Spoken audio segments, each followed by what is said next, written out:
Wednesday, Thursday, and Friday, December 13th, 14th, and 15th.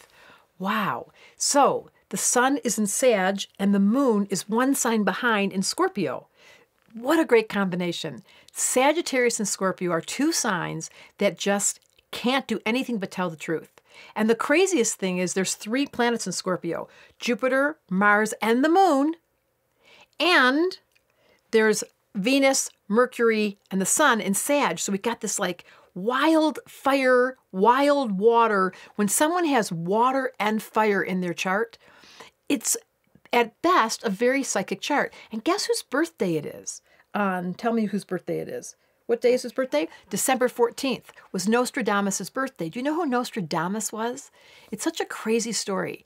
He had the capacity to write in like a parable, metaphorical language, and he predicted things like Hitler. Like, go Google Nostradamus. It was somewhere back like in the 15th century, and he wrote stories, and he had this download of information coming in where he was a prophet.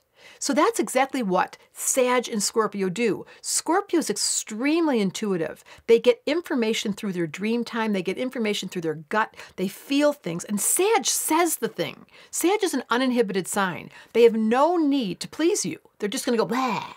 And because Mercury's still going backwards, why is no one throwing me anything at me? Because Mercury's, ouch, is still going backwards. I don't want to get hurt, that's why. Because Mercury's still going backwards, it's the time when the brain thinks in a different function. Like all those psychic people that have this combination of Scorpio and Sag, they can let their mind have downloads, like psychic downloads, and say things that we would all be like, I'm not going to talk about that. But when a psychic has the gift, and this happened to me in my whole childhood, I went to a psychic when I was very young, and she opened up this like glass and dropped wax in it. And she named 2 people, I'm going to say their names, Randy and Matt, who I knew in high school, that she said, in your whole life, you're going to still know them. And now look, I'm 84 and I'm still friends with Randy and Matt. She also told me that I was going to go on a car trip from Detroit to Alaska, which I thought was ridiculous. And the next year I was in a car driving from Detroit to Alaska. That's Scorpio Sag. That's like, who knows where her Scorpio picked up the information and her Sag had the courage to go blah. And then they say things.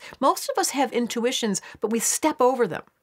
Not during this day. So during the 13th, 14th, and 15th, for those of you that are fascinated by psychic phenomenon, there's so much energy in the heavens. And that's the gift of Mercury going retrograde, is you get to let your mind consider and think outside the box and think of different ways of seeing things. And that's why you're watching these videos, because you're open-minded enough to believe the stars influence us. Well, what about psychics? What about invisible beings talking to you? What about knowing things in the future, said Nostradamus, and being able to download? That suggests that time isn't what we think it is, and that we could time travel if only I had a ticket to take off my seatbelt and just start time traveling. I'd go backwards first and look at the astrology of old, and then I'd go into the future and figure out, what are we going to do with astrology in the new? And that's why you're here, because you're helping me bring a time travel machine into consciousness by studying astrology.